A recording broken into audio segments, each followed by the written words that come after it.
அனைவருக்கும் வணக்கம். பாண்டியன் சீரியல் இன்றைக்கி என்ன ப்ரோமோன்னு பார்ப்போம். பாண்டியன் வந்து ஒரு வழியாக சரவணனையும் தங்கமயிலையும் ஹனிமூனுக்கு எங்கேயோ கூட்டிகிட்டு போடா 3 நாள் லீவ் போட்டு போடான்னு சொல்லி பர்மிஷன் கொடுத்துட்டாரு. தங்கமயிலுக்கு பயங்கர எக்ஸைட்டாக இருக்குது. ஆனால் சரவணன் வந்து ரொம்ப டல்லாகவே இருக்காரு. அதுக்கடுத்து அவங்க தம்பி 2 பேரும் ப்ளஸ் அவங்க மாமா பழனியும் பேசிகிட்டு இருக்காங்க. என்னடா இப்படி டல்லாகவே இருக்க, ஒரு மூஞ்சில் ஒரு பிரகாசமே இல்லையே அப்படிங்கிறாங்க. இல்லைண்ணே, ராஜி கதிர் இருக்காங்க, மீனா செந்தில் இருக்காங்க, அவங்களெல்லாம் விட்டுட்டு நாங்கள் மட்டும் போகிறது தப்பு இல்லைண்ணே, அது நல்லாவே இல்லை அப்படிங்கிறாங்க. நே அதெல்லாம் ஒன்றும் இல்லைண்ணே, நானும் மீனாவோ ராஜியோ கதிரோ அப்படிலாம் நாங்கள் ஆசைப்பட்டதே இல்லைண்ணே, உனக்கு வாய்ப்பு கிடச்சிருக்கு, நீ போயிட்டு வானே, நல்லா என்ஜாய் பண்ணிட்டு வானே அப்படின்னு சொல்லி அவங்க 2 தம்பியும் பேசுகிறாங்க. பழனிட்டு டேய் ஹனிமூனுக்கு எங்கே போகலான்னு பிளான் போட்டிருக்கடா, இந்த என்னமோ வாலின்னு சொல்லி ஏதோ ஒரு ஊர் இருக்காம்ல, அந்த ஏரியாவுக்கு போயிட்டு வாடா அப்படிங்கிறாங்க. பேசாமல் வந்தமன் போயிட்டு வரியானே அப்படின்னு சொல்லி செந்தில் கேட்குறாங்க. ஆமாம், வெளியே ஃபாரின் டூர், ஃபஸ்ட்டு அவர் இங்கே எனக்குள்ளே தமிழ்நாட்டுக்குள்ளே விட்றாராம் பாருங்கள், அதுக்கப்புறமா நீங்கள் ஃபாரின் யோசிங்க அப்படின்னு சொல்லி கதை சொல்கிறாங்க. இந்தியாவுக்குள்ளே தமிழ்நாட்டுக்குள்ளே எங்கேயாவது போயிட்டு வானே, உனக்கு பிடிச்சமான இடத்துக்கு, நாங்களாம் எதுவும் நினைக்க மாட்டோம் அப்படிங்கிறாங்க. அப்படி பேசி சிரிச்சிட்டு இருக்காங்க. கரெக்டாக பாண்டியன் அந்த வந்துடுறாரு. இல்லை என்னடே 2 பேர் உட்காந்து பேசிக்கிட்டு இருக்கீங்க, கதை பேசிகிட்டு இருக்கீங்க, கடையில் குமரசம்மா மட்டும் தனியாக இருப்பார், கடையில் போய் வேலை பார்க்கணுங்கிற அந்த இதே கிடையாதாடா அப்படிங்கிறாங்க. ஆனால் பழனி இந்த கிளம்பிட்டோம் மச்சான், இந்த கிளம்பிட்டோம் அப்படின்னு சொல்லி பழனி சொல்கிறாரு. ஏமாச்சா நான் அவனுக்கு கேட்கட்டுமா, செந்திலையும் இதே மாதிரி கதிரையும் நீங்கள் அவங்களையும் நான் பேராக இந்த மாதிரி வெளியூருக்கு அனுப்புனா நல்லா இருக்கும்ல அப்படிங்க. ஏடே சரவணை நான் என்ன சொன்னாலும் சரிப்பான்னு மறுவார்த்தை பேச மாட்டான், அவன் என்ன சொன்னாலும் சரின்னு கேட்குறான்.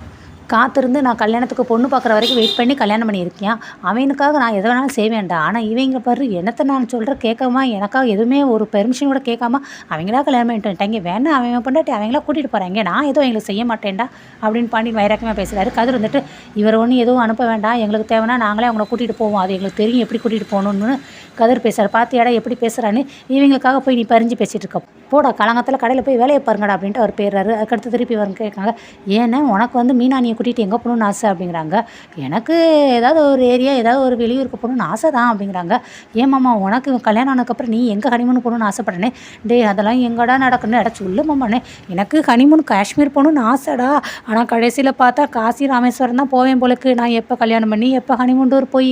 நெக்ஸ்ட்டு பாண்டியனுக்கு வந்து குமரேசன் மாமா ஃபோன் போடுறாரு. என்ன மாமா கொஞ்ச நேரத்துக்கு முன்னாடி சொல்லிக்கூடாது, இப்போ வந்து சொல்லிட்டு இருக்கீங்க, சரி பணத்துக்கு நான் இப்போ எங்கே போவேன் அவ்வளோ பணத்துக்கு, சரி கோமதி கிட்ட ஏதாவது கேட்டு பார்க்குறேன், அப்படி இல்லாட்டா பேங்க்கில் போய் பார்த்து வாங்கிட்டு வரேன் அப்படின்னு சொல்லிட்டு அவர் கிளம்புறாரு. அப்போயும் இந்த 3 பேர் பேசிட்டு இருக்கும்போது ஏடா இன்னும் நீங்கள் கிளம்பலையாடா, போங்கடா போய் உங்களுக்கு பல்லக்க வச்சு கொடுத்துட்டு வர முடியும் போங்கடா அப்படிங்கிறாங்க. ஆனால் சேர்ந்து வந்துட்டு ஆமாம் கடையில் காலையிலேருந்து நைட் வரைக்கும் வேலை வாங்குறாரு, சம்பளம்னு சொல்லி எதுவுமே கொடுக்க மாட்டேங்கிறாரு, அதேமாரி காசு கேட்டால் உனக்கு இருக்கிற காசு அதுதான் சாப்பாடு இருக்குது, ஒருத்தர் துணி இருக்குது அப்போ இருக்கிற காசுங்கிறாரு. அவருக்கு ஒரு மூலம் மளிகை பூவோ அவளுக்கு பிடிச்சமானதோ எதையுமே வாங்கி கொடுக்க முடியலடா, என்ன இதோட அப்படின்னு சொல்லி அவர் புலம்பிட்டு இருக்காரு. உடனே பழனிட்டு நல்ல வேலை நம்மளே கண்டுக்கிடாம விட்டாரு மச்சானே, ஏடா நீ என்னடா தனியாக இருக்க, நீ கிளம்பலையானே, இந்த சாப்பிட்டுட்டு போகிறேன் மச்சானே, ஆமாம் எல்லோரும் சாப்பிடும்போது நீ என்ன பண்ணிட்டு இருந்தேனே, கிளம்பிட்டே மச்சான் அந்த போயிடுவேன் இப்போ அப்படின்னு சொல்லி பழனி போயிறாரு. அதுக்கடுத்து மயில் வந்து அவங்க அம்மாவுக்கு ஃபோன் போடுறாங்க. மயில் இப்போ தான் உன்னை நினச்சிக்கிட்டே இருந்தேன், உனக்கு ஆயுசு 100ன்னு, ஆமாம் எப்போ ஃபோன் போட்டாலும் இதையே சொல்லிகிட்டே ரான்னு நீ எனக்கு ஒரு நாள் ஃபோனே போட்டுறாருன்னு, இல்லடி காய் கட் பண்ணிட்டு இருந்தேன் வேலையை முடிச்சு உனக்கு ஃபோன் போடுவோன்னு நினச்சேன்னு, சரிம்மா இன்னும் எப்படி இருக்க சுடர் எப்படி இருக்கான்னு அவங்க தங்கச்சியை பற்றி கேட்குறாங்க. அவளால் நல்லா இருக்கானா, அப்பா நல்லா இருக்கார், அவர் வெளியில் போயிருக்காருன்னு, சரி உங்கள் வீட்டில் எல்லாம் எப்படி இருக்கீங்க என்ன பண்ணுறீங்க, சரி அன்றைக்கி நான் வீட்டுக்கு வந்து ஹனிமூன் டூர் பற்றி பேசிகிட்டு இருந்தேனே, வீட்டில் அது என்னாச்சுன்னு, அம்மா அதை பற்றி பேசுகிறதாம உனக்கு கால் பண்ணேன், நீ எனக்கு வந்து பேசுனீனே, இப்போ ஒரு வழியே நானும் மாமாவும் இங்கே ஹனிமூன் டூர் போகிறதுக்கு எங்கள் மாமனார் சம்பாதிச்சிட்டாரு, அதெல்லாம் நாங்கள் வெளியில் போகிறோன்னே, ஓ அப்படியா சரி எங்கே போகிறீங்க அப்படிங்கிறாங்க. அது தெரியலையே அப்படிங்கிறாங்க. என்னடி தெரியலங்கிற, ஆமாம் நான் அதை பற்றி முடிவு பண்ணலையே எதையுமேவும், அதை பற்றி யார் முடிவெடுக்கணும் அப்படிங்கிறாங்க. தெரியலையே அப்படிங்கிறாங்க. என்ன தெரியலங்கிற, அதை பற்றி நீயும் மாப்பிள்ளையும் தான் முடிவெடுக்கணும், ஆனால் தெரியலன்னு சொல்லிக்கிட்டு இருக்கா உடனே, அப்படியா அப்படிங்கிறாங்க. சரி மாப்பிள்ளை என்ன சொன்னாருன்னு, ஆமாம் அவரை போக சொல்லுங்க, அவர் வந்து ஹனிமூன் டூர் போகும்னு சொல்லி பேசுனா அவர் அவங்க தம்பியை பற்றி தான் பேசிகிட்டு இருக்காரு, எப்போ பார்த்தாலும் தம்பியை பற்றி யோசிச்சுட்டே இருக்காரு அப்படிங்கிறாங்க. ஆமாம் இதை சொல்லி வக்கனே என்கிட்ட வந்து, சரி என்னவா அப்படிங்கிறாங்க. அதான் மீனவும் அந்த கவர்மெண்ட் வேலை பார்க்குறவங்களையும் போனாங்கல்ல செந்திலும், அப்புறம் என்ன வேணா அது கொடைக்கானல் போனாங்கம்மா, ஆனால் ஃபேமிலியில் எல்லோரும் போனாங்களா அப்படிங்கிறாங்க. அதெல்லாம் தேவையில்லை எல்லோரும் போயிட்டு வந்துட்டாங்களே, சரி அதுக்கப்புறம் என்னவா இந்த கதிரும் ராஜியும் போகலங்கிறாங்க, அதுக்கெல்லாம் என்ன பண்ண முடியும், அதுக்காக எல்லா ஜோடியும் ஒன்போல் போகணும்னு சொல்லி சொல்கிறாங்கன்னு, அதெல்லாம் தெரியலம்மா, ஆனால் அவர் ரொம்ப வருத்தமாக இருக்கார் அப்படிங்கிறாங்க. ஆமாம் வருத்தமாக இருக்கார், இதுக்கு முன்னாடி அவர் எப்படி இருந்தாரோ என்னமோ, இனிமேல் அவர் ஒழுங்காக பற்றி பேசுகிறத உங்கள் அப்பா சம்பாதிச்சிட்டாங்க, இனிமேல் நம்ம 2 பேரும் வாழ்க்கையை பற்றி வாழுவோம் அப்படின்னு சொல்லி நீ தான் பேசணும், அதுக்கு நீ தான் எல்லாத்தையுமே பார்த்துக்கிடணும், ஆனால் நீ இப்படி விட்டுட்டு எங்ககிட்ட வந்து பேசிகிட்டு இருக்கேன், ஏம்மா தம்பிகளை பற்றி யோசிக்கிறது என்ன அவ்வளோ பெரிய தப்பு பண்ணேன், பெரிய தப்பு இல்லை பெரிய மகா தப்பு, நீ என்ன பண்ணுற, நீ மாப்பிள்ளை வந்து இனிமேல் உன்னை பற்றியே திங்க் பண்ண சொல்லு, தாயும் பிள்ளையும் ஒன்றா இருந்தாலும் வாயும் வயிறும் வேறு தானே அப்படின்னு சொல்லுவாங்க, கேள்விப்பட்டிருக்கேன் உடனே, ஆமாம் கேள்விப்பட்டிருக்கேன், அது தாய் பிள்ளைக்கே சொல்லும்போது கூட பிறந்த அண்ணன் தம்பிக்கு என்னவா, அதெல்லாம் ஒழுங்கா நீ தான் மாற்று, இப்படியே வெள்ளந்தே இருந்துக்கிட்டே இருக்காது சரியா? அவங்க தம்பி வந்து அண்ணனை பற்றி யோசிக்காமல் இருந்தால் அவங்க கல்யாணம் பண்ணியிருக்க மாட்டாங்களே. அவங்க எதுவுமே யோசிக்காமல் அவங்க வாழ்க்கை முக்கியம்னு சொல்லி 2 பேரும் வெளியில் போய் கல்யாணம் பண்ணிட்டாங்களே. அப்புறம் என்னவா நீங்கள் உங்கள் வாழ்க்கை நீங்கள் வாழ ஆரம்பிங்க அப்படி தான் நான் சொல்லிட்டேன் அப்படிங்கிறாங்க. அடுத்து மெயில் பேசிட்டு இருக்கும்போதே சரவணன் உள்ளே வந்துடுறாங்க. சரிம்மா நான் அப்புறம் பேசுனே. என்னடி யார் வந்துட்டாங்களான்னு? ஆமாம்மா அப்படின்ட்டு வச்சுறாங்க. யார் மெயில் அம்மாவான்னு? ஆமாங்கன்னு. பேச வேண்டியதானே அப்படியே எதுக்கு கட் பண்ணுற அப்படிங்கிறாங்க. இல்லை நாங்கள் பேசிகிட்டே இருப்போம், நான் அப்புறம் பேசிக்கிறேன் அப்படின்னு சொல்லிட்டு அவங்க வச்சிடறாங்க. ஏமாமா நம்ம ஹனிமூன் டூர் போகிறோம்ல, எங்கே போகிறோம் அப்படிங்கிறாங்க. ஏதாவது யோசித்தீங்களான்னு கேட்குறாங்க. இல்லை மெயில் அதை பற்றிலாம் எதுவும் யோசிக்கல. தம்பிமார்க்க போகாமல் நம்ம மட்டும் போகிறதுக்கு ஒரு மாதிரியா இருக்கேன்னு நான் சொன்னேன். ஆனால் தம்பிகளும் போயிட்டு வானே அப்படின்னு சொல்கிறாங்க. எனக்கு தான் அவங்க இல்லாமல் போகிறதுக்கு ஒரு மாதிரியா இருக்குன்னு. இப்போ நம்ம ஹனிமூன் போகிறோமா போகலையா அப்படிங்கிறாங்க. இல்லை அப்பா வேறு சொல்லிட்டார்ல, தம்பிகளும் போயிட்டு வாங்கன்ட்டாங்களா, அதனால் நம்ம போக தான் செய்யணும், எங்கேயாவது போவோம் அப்படிங்கிறாங்க. நெக்ஸ்ட் அதுக்கடுத்து பழனி வந்துட்டு அக்கா ஓய் அக்கா வாக்கா சாப்பிட போடுக்கா அப்படிங்கிறாங்க. எல்லாத்தையும் எடுத்து வச்சிட்டியா அப்படின்னு. வாடா பழனி சாப்பிட உட்காரடா அப்படின்ட்டு அவங்க அக்கா சாப்பாடு பரிமாறிட்டு இருக்காங்க. கோமதி ஏன்டா உனக்கு சாப்பிடக்கு இப்போ தான் நேரம் கிடச்சாதாடா, அப்போதே சாப்பிட்ருக்கலாம்லடா அப்படின்னு. ஆமாம் நான் சாப்பிட வந்துட்டாரு. எங்கள் அக்கா சாப்பிட உட்காந்தா உன் புருஷன் என்ன பண்ணுறாரு, மிளகா மண்டிக்கு ஃபோன் போட்டியா, பருப்புக்காரர் மண்டிக்கு ஃபோன் போட்டியான்னு சொல்லி மாறி ஏதாவது ஒரு வேலை கொடுத்துட்டே இருக்காரு. என்ன தான் பண்ணுறது அப்படிங்கிறாங்க. ஏங்க உன் புருஷன் செய்கிறது கொஞ்சம் கூட நியாயமே இல்லைக்கா, ரொம்ப அநியாயம் பண்ணுறாரு. என்னடா சொல்கிறேன்னு. ஆமாக்கா வெளியில் நாங்கள் எல்லாம் பேசிக்கிட்டு இருந்தோம், இன்னும் கிளம்பலையாடான்னு சொல்லி சொன்னார்.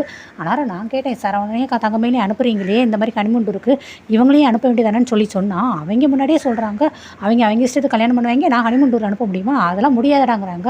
இவங்க பாவம் அவங்க என்ன பண்ணுவாங்க. இவங்க பாரு சரவணனை வந்து தூக்கி வச்சு பேசிட்டு மற்ற 2 பேரை டம்மியாக பேசும்போது பசங்களுக்குள்ளே ஒரு சண்டை ஏற்படுத்துறாருடா அப்படிங்கிறாங்க. அப்படிலாம் ஒன்றும் பண்ண மாட்டாருடா, அவர் சும்மா யதார்த்தமாக பேசணும். போக்கா இவர் தெரிஞ்சே பண்ணுறாரா தெரியாமல் பண்ணுறாரா ஒன்றும் தெரிய மாட்டேங்குதுக்கா. ஆனால் குடும்பத்தில் ஏதோ பிரச்சனை வரப்போகுதுக்கா, அது மட்டும் நல்ல பிரகாசமாக தெரியுது அப்படிங்கிறாங்க. சரி இதை கேட்டு கதிர் ஒன்றும் சொல்லலைன்னு. அவன் எப்படி ஒன்றும் சொல்லாமல் இருப்பியான், அவன் பதிலுக்கு சொல்ல தானே செய்யணும். எங்களுக்கு தெரியும் நாங்கள் கூட்டிகிட்டு போகணுன்னு இருந்துச்சுன்னா நாங்கள் கூட்டிகிட்டு போவோம், அவங்களுக்கு வந்து தேடி நிற்க மாட்டோம் அப்படின்னு சொல்லி பதிலுக்கு பேச தாங்க செய்கிறான் அப்படிங்கிறாங்க. ஆனால் ராஜி மீனா வராங்க. என்ன சித்தப்பா இப்போ தான் சாப்பிட்றீங்களான்னு. ஆமாம்மா அப்படிங்கிறாங்க. சரிங்க நீங்கள் போயிட்டு வரன்ட்டு சாப்பாடு எல்லாம் டிபன் பாக்ஸில் உள்ளே வைக்கிறாங்க. ஏய் வேலை இருக்குது அது இருக்குன்னு சொல்லி சாப்பிடாம இருக்காது, டயத்துக்கு கரெக்டாக சாப்பிட்ரு சரியா அப்படின்னு மீனா பார்த்து சொல்கிறாங்க. அத்தை அதெல்லாம் நான் டயத்துக்கு கரெக்டாக டான்னு சாப்பிட்ருவேன் எத்தனை மீனா சொல்கிறாங்க. ஏய் உன்னையும் தாண்டி ராஜி நீ சாப்பிட்றேனே. சரிங்க எத்தனை அதெல்லாம் டயத்துக்கு சாப்பிட்ருவேன் அப்படிங்கிறாங்க. சரிங்க சித்தப்பா நான் போயிட்டு வரேன், போயிட்டு வரன்ட்டு அவங்க கிளம்பிடுறாங்க. என்னமோடா இவங்களும் தங்கமையிலும் ஒட்டவே மாட்டேங்கிறாங்க, 2 செட்டும் பேசவே மாட்டேங்கிறேன்னு. அது எப்படிக்கா ஓட்டும், அது எப்படி ஓட்டும், எப்போ பார்த்தாலும் தங்கமயில் அல்லவா தங்கமயில் அப்படி இப்படின்னு சொல்லி வசதியே பேசிட்டு இந்த பிள்ளையை 2 பேரும் டவுன் பண்ணியே பேசினா அது இந்த பிள்ளைகளுக்கு பிரிவினை ஆக்காதா, அது இந்த பிள்ளைகளுக்குள்ள சண்டை ஏற்படுத்தாதா. பாரு மச்சான் செய்கிறது எதுவுமே சரியில்லை. சரவணன் வசதி பேசி அங்கே பசங்களுக்குள்ள சண்டை ஏற்படுத்த போகிறாரு, இங்கே தங்கமையில் வசதி பேசி மருமகளுக்குள்ள சண்டை ஏற்படுத்த போகிறாரு, குடும்பத்தில் ஏதோ ஒரு பிரச்சனை வரப்போகுது பாருன்னு. டேய் நீ வேறு சும்மா இருடா, அதெல்லாம் அப்படிலாம் ஒன்றும் நடக்காதுன்னு. நடக்காமல் இருந்தால் சரிதான், ஆனால் நடக்க தான் உங்கள் வீட்டுக்கார் விட மாட்டேங்கிறாரு அப்படிங்கிறாங்க. இல்லைடா பிள்ளைங்க அதெல்லாம் புரிஞ்சுக்கிடுவாங்கன்னு. ஆமாம்மா இப்போ வரைக்கும் பசங்க எல்லாம் புரிஞ்சு தான் நடந்துக்கிறாங்க, இனிமேல் எதுவும் ஒன்றும் தப்பு இல்லாமல் நடக்கணும்க்கா.